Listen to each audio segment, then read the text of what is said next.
Hi friends, and welcome back to my channel, and to another important discussion.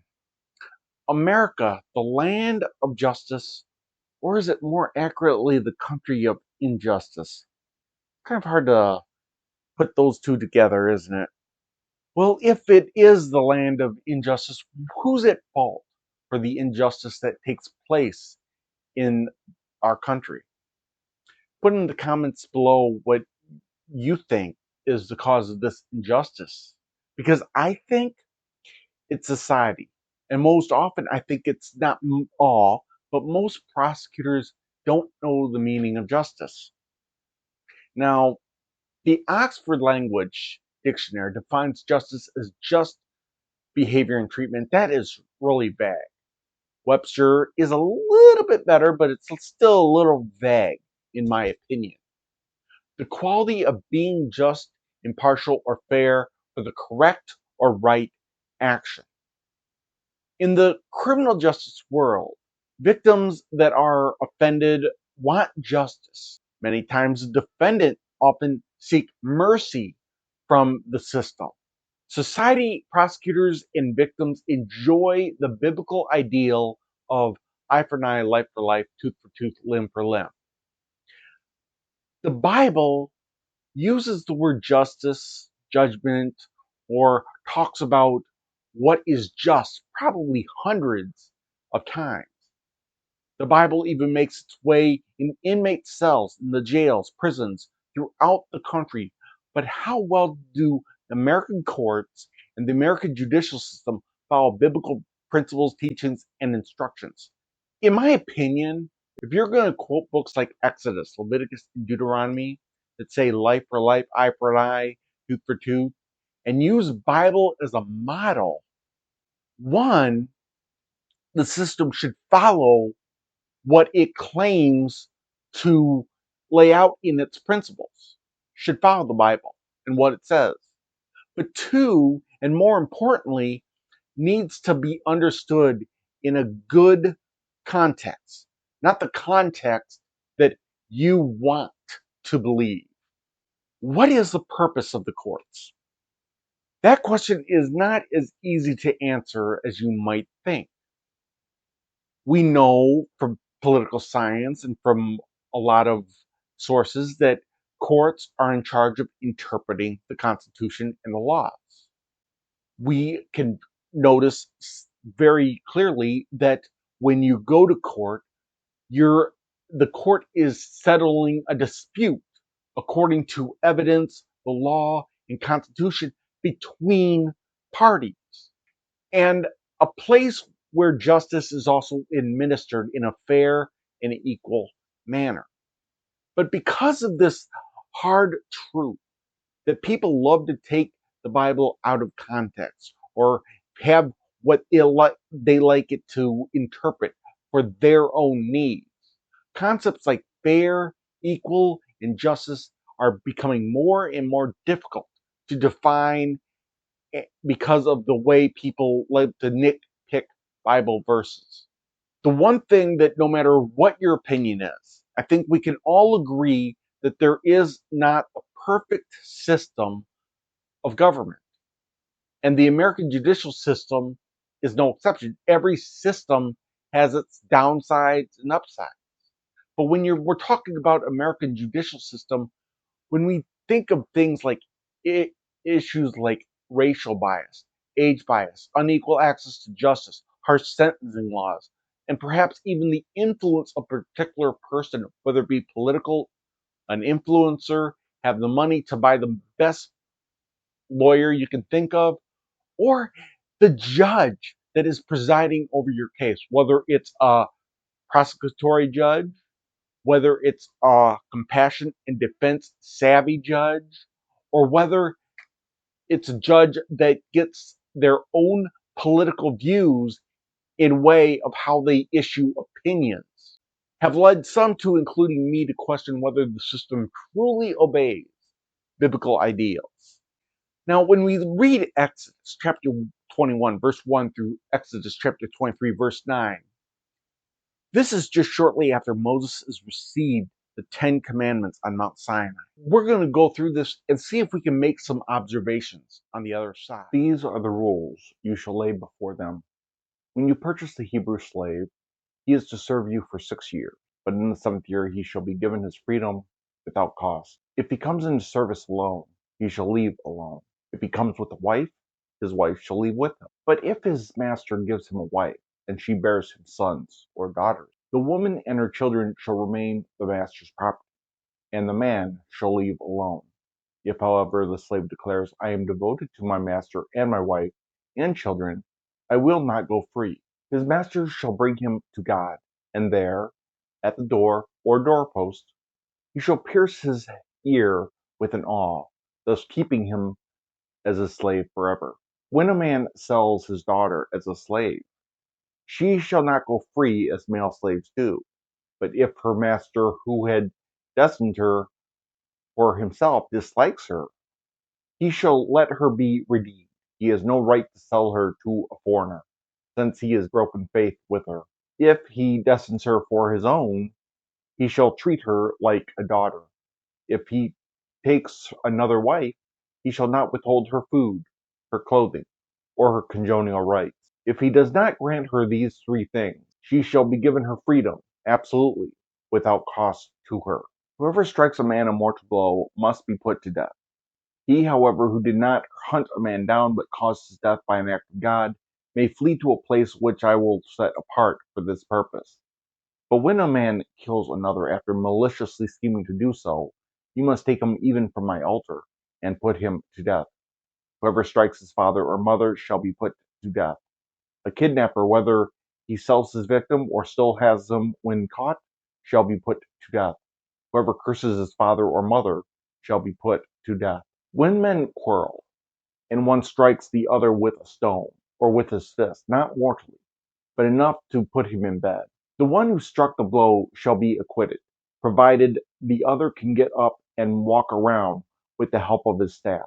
Still, he must compensate him for his enforced idleness and provide for his complete cure. When a man strikes his male or female slave with a rod so hard that the slave dies under his hand, he shall be punished.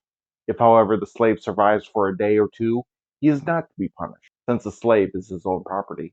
When men have a fight and hurt a pregnant woman, so that she suffers a miscarriage, but no further injury, the guilty one shall be fined as much as the woman's husband demands of him, and he shall pay in the presence of the judges. But if injury ensues, you shall give life for life, eye for eye, tooth for tooth, hand for hand, foot for foot, burn for burn, wound for wound, stripe for stripe.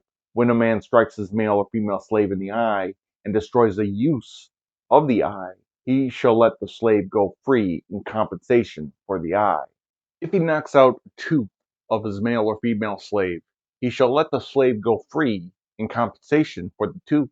When an ox gores a man or a woman to death, the ox must be stoned. Its flesh may not be eaten. The owner of the ox, however, shall go unpunished. But if an ox was previously in the habit of goring people, and its owner, though warned, would not keep it in, should it then kill a man or a woman, not only must the ox be stoned, but its owner must also be put to death. If, however, a fine is imposed on him, he must pay a ransom for his life, whatever amount is imposed on him. This law this law applies if it is a boy or a girl that the ox gores, but if it is a male or female slave that it gores, he must pay the owner of the slave 30 shekels of silver, and the ox must be stoned. When a man uncovers or digs a cistern and does not cover it over again, should an ox or an ass fall into it, the owner of the cistern must make good by restoring the value of the animal to its owner.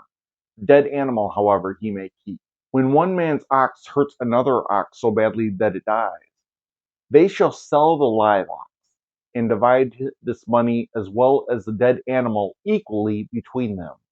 But if it was known that the ox was previously in the habit of goring and its owner would not keep it in, he must make full restitution, an ox for an ox, but the dead animal he may keep. When a man steals an ox or a sheep and slaughters or sells it, he shall restore 5 oxen for the one ox, and 4 sheep for the one sheep. If a thief is caught in the act of housebreaking and beaten to death, there is no blood guilt involved. But if after sunrise he is thus beaten, there is blood guilt. He must make full restitution. If he has nothing, he shall be sold to pay for his theft. If what he stole is found alive in his possession, be it an ox, an ass, or a sheep, he shall restore 2 animals for each one stolen. When a man is burning over a field or a vineyard, if he lets the fire spread so that it burns in another's field, he must make restitution with the best produce of his own field or vineyard. If the fire spreads further and catches on to thorn bushes so that shock grain or standing grain or the field itself is burned up, the one who started the fire must make full restitution. When a man gives money or any article to another for safekeeping, and it is stolen from the latter's house, the thief, if caught, must make twofold restitution. If the thief is not caught, the owner of the house shall be brought to God, to swear that he himself did not lay hands on his neighbor's property. In every question of dishonest appropriation, whether it be about an ox or an ass or a sheep or a garment or anything else that has disappeared, where another claims that the thing is his, both parties shall present their case before God. The one whom God convicts must make twofold restitution to the other. When a man gives an ass or an ox or a sheep or any other animal to another for safekeeping, if it dies or is maimed or snatched away without anyone witnessing the fact, the custodian shall swear by the Lord that he did not lay hands on his neighbor's property. The owner must accept the oath and no restitution is to be made. But if the custodian is really guilty of theft, he must make restitution to the owner. If it has been killed by a wild beast, let him bring it as evidence, and he need not make restitution for the mangled animal. When a man borrows an animal from his neighbor, if it is maimed or dies while the owner is not present, the man must make restitution. But if the owner is present, he need not make restitution. If it was hired, this was covered by the price of the hire. When a man seduces a virgin who is not betrothed and lies with her, he shall pay her marriage price and marry her. If her father refuses to give her to him, he must still pay him the customary marriage price for virgins. You shall not let a sorceress live. Anyone who lies with an animal shall be put to death. Whoever sacrifices to any god, except the Lord alone, shall be doomed. You shall not molest or oppress an alien, for you were once aliens yourselves in the land of Egypt. You shall not wrong any widow or orphan. If ever you wrong them and they cry out to me, I will surely hear their cry. My wrath will flare up, and I will kill you with the sword. Then your own wives will be widows, and your children orphans. If you lend money to one of your poor neighbors among my people, you shall not act like an extortioner toward him by demanding interest from him. If you take your neighbor's cloak as a pledge, you shall return to him before sunset. For this cloak of his is the only covering he has for his body. What else has he to sleep in? If he cries out to me, I will hear him, for I am compassionate. You shall not revile God, nor curse a prince of your people. You shall not delay the offering of your harvest or your press. You shall give me the firstborn of your sons. You must do the same with your oxen and your sheep. For 7 days the firstlings may stay with its mother, but on the 8th day you must give it to me. You shall be men sacred to me. Flesh torn to pieces in the field you shall not eat. Throw it to the dog. You shall not repeat a false report. Do not join the wicked in putting your hands as an unjust witness upon anyone. Neither shall you allege the example of the many as an excuse for doing wrong, nor shall you, when testifying in a lawsuit, side with the many in perverting justice. You shall not favor a poor man in his lawsuit. When you come upon your enemy's ox or ass going astray, see to it that it is returned to him. When you notice the ass of one who hates you lying prostrate under its burden, by no means desert him. Help him rather to raise it up. You shall not deny one of your needy fellow men his rights in his lawsuit. You shall keep away from anything dishonest. The innocent and the just you shall not put to death, nor shall you acquit the guilty. Never take a bribe, for a bribe blinds even the most clear-sighted and twists the words even of the just. You shall not oppress an alien. You well know how it feels to be an alien, since you were once aliens yourselves in the land of Egypt. That was a big read. No kidding. Going through all those rules, ordinances, Moses just gave the Ten Commandments. Why do we need all these rules, ordinances, statutes? Well, I make some observations when dealing with that. First of all, the person that is held accountable is the individual. That's the first pickup that I see. It's the individual. So if someone commits a crime or an offense of the tribe of Dan, the whole tribe of Dan is not held in account. It's only the person that committed the act. Two, all the laws reference in some way the Ten Commandments. And people will argue that love thy neighbor, love thyself, as Jesus issues in the New Testament, is a mode of what the Ten Commandments really is. I think it goes deeper than that.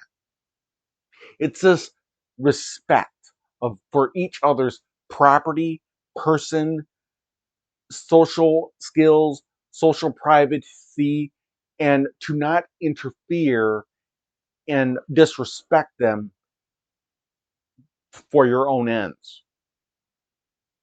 Three is that when there is a dispute, when a court is settling a dispute in a case, there's got to be no more or no less than two parties. You cannot have a dispute with one party, logically speaking. When it comes to a trial, there's got to be a plaintiff, there's got to be a defendant. Which brings me to number 4. Before any restitution, before any punishment, before any resolutions can be made, an accusation or complaint needs to be brought forth. This is really evident in Leviticus chapter 24, verse 10 through 20. Among the Israelites, there was a man born of an Israelite mother and an Egyptian father. This man quarreled publicly with another Israelite and cursed and blasphemed the Lord's name. So the people brought him to Moses, who kept him in custody till a decision from the Lord should settle the case for them. The Lord then said to Moses, "Take the blasphemer outside the camp, and when all who heard him have laid their hands on his head, let the whole community stone him. Tell the Israelites, anyone who curses his God shall bear the penalty of his sin. Whoever blasphemes the name of the Lord shall be put to death. The whole community shall stone him, alien and native alike must be put to death for blaspheming the Lord's name. Whoever takes the life of any human being shall be put to death. Whoever takes the life of an animal shall make restitution of another animal. A life for a life. Anyone who inflicts an injury on his neighbor shall receive the same in return. Limb for limb, eye for eye, tooth for tooth. The same injury that a man gives another shall be inflicted on him in return. Whoever slays an animal shall make restitution, but whoever slays a man shall be put to death. You shall have but one rule for alien and native alike. I am the Lord your God." This is what Moses is describing, the punishment for blasphemy. We have someone that just cursed God. We have someone that witnessed this cursing of God. And we have someone that goes and tells on that person, saying, "Hey, look, you handed out the rules. This is what I witnessed." And he was locked up in custody until it was determined what they need to do. Again, we hear life for life, eye for eye, tooth for tooth. But what is blasphemy generally? We get that it's making ourselves seem higher than God. So we can also kind of say that blasphemy is making yourself seem higher than your actual position, what your office entails.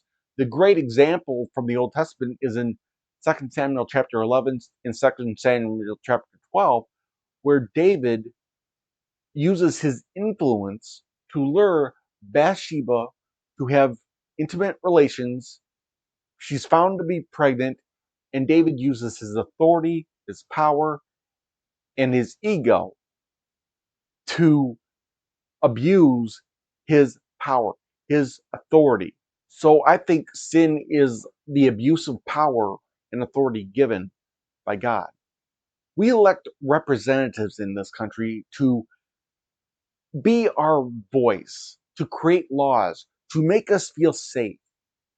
And of course, we elect maybe DAs or state attorneys to help enforce those laws.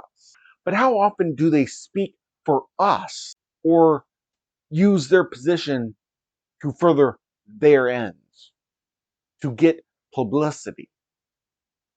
Think about that. Number 5, if you remember, if you strike a person a mortal blow, that person needs to be put to death, unless it was not malicious or they did not seek to destroy a life. So we get this very cruel picture of what is accidental versus intentional death, or accidental versus intentional carelessness. Now, most prosecutors, not all, there are some good prosecutors, but everything is intentional. A lot of cases that I watch, I kind of say, you know, I can get what they're charging them, but I don't see how they fulfilled every single element to beyond a reasonable doubt. And that's what is so great about our American judicial system, is that you need to prove beyond a reasonable doubt, not one or two. You've got to prove every single element of that charge in order to get a guilty verdict. But then after a guilty verdict is may be rendered, where a not guilty verdict should have been legally given, the prosecutors will start attacking. Actually, not after that, but they will attack the defendant. They will demean the defendant.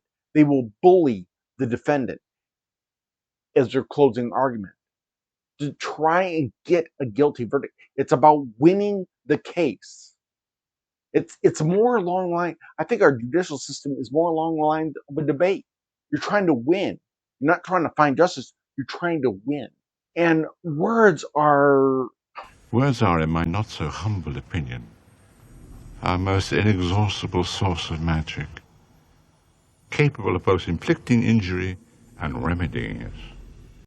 Dumbledore, I couldn't have said it better myself. When prosecutors attack someone because of how they view the evidence and they attack the defendant, that is intentional.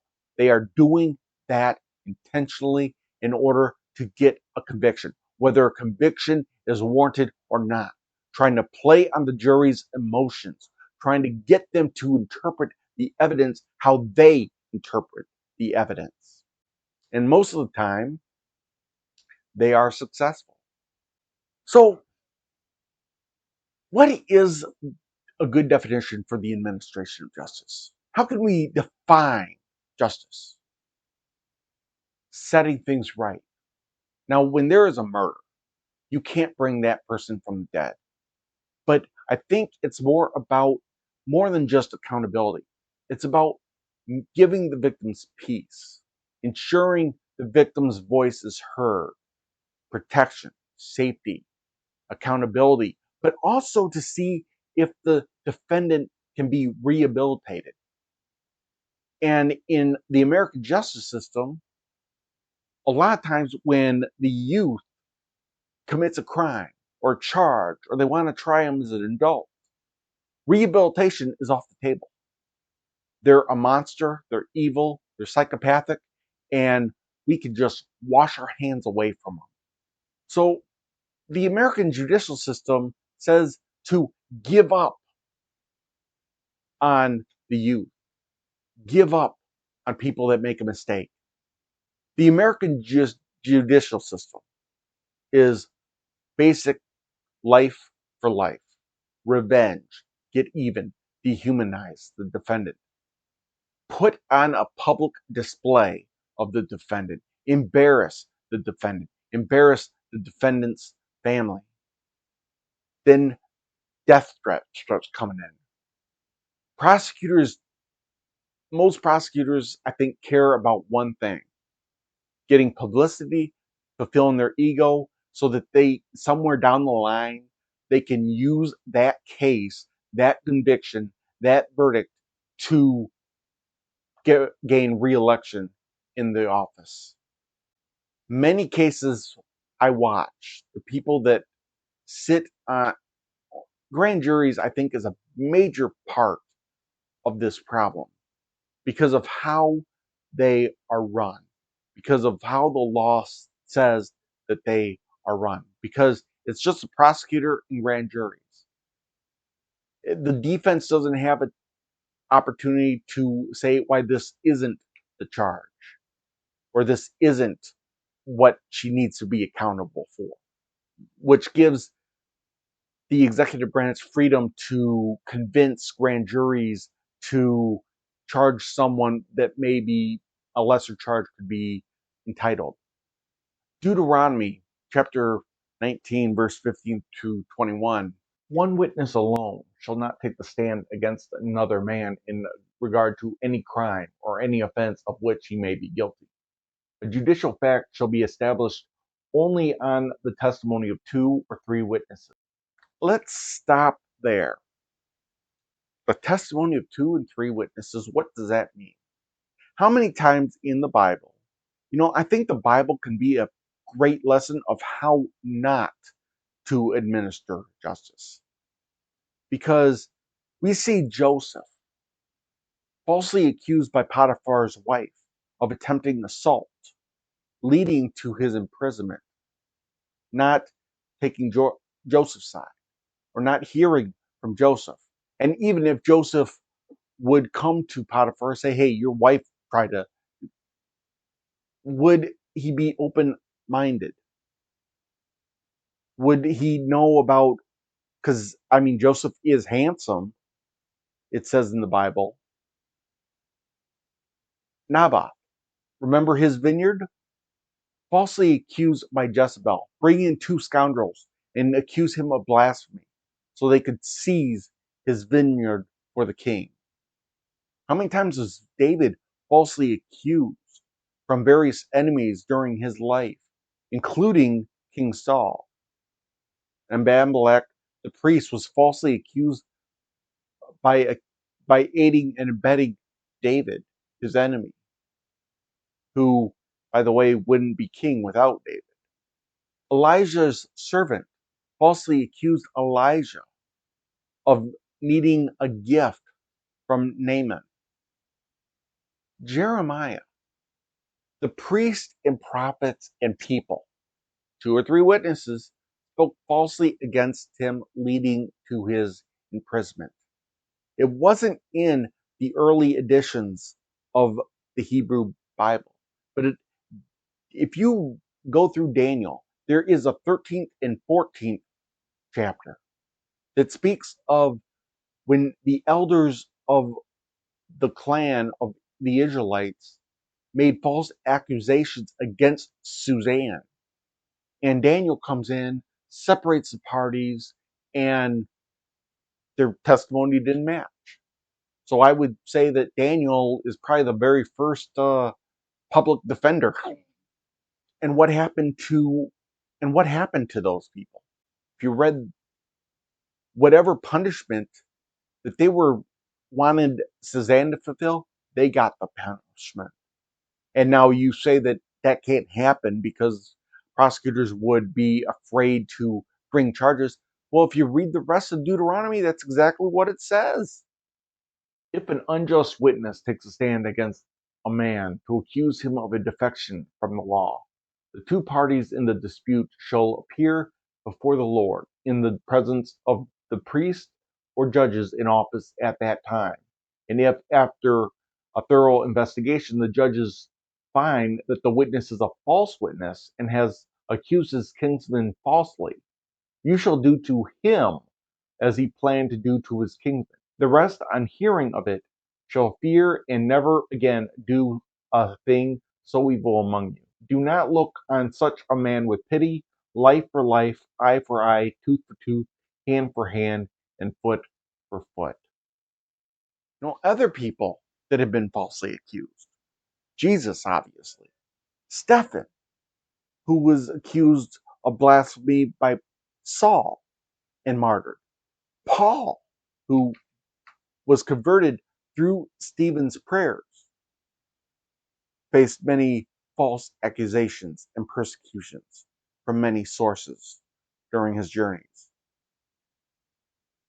So the American judicial system is very contrary to what the Bible says. Perpetually, when we look at the fact that the individual is to be held in account. Because when someone is wrongfully convicted, when someone is overcharged, when they are proven innocent, who is the one that pays compensation for that person's wrongful imprisonment? Is it the prosecutor? Is it the one that needs to be held accountable? No. It's the people that pay for it with our taxes, and we pay for it because supposedly we elected them. We trusted them to do a job. So really, the taxpayers are getting paid twice. First, they're paying for the prosecution of this case when it could have been a lesser charge. And then they're having to pay out again when the person that they trusted to administer justice, to give the victims closure, to be honest, abuses their power. And we got to pay it. If you've been inspired to think critically about our judicial system, put your comments in the comment section below. And remember to like, subscribe, and I would really appreciate if you would help my channel grow. And watch my assorted playlist that gives just a different insight on different things of great, important discussions. I'll see you next time.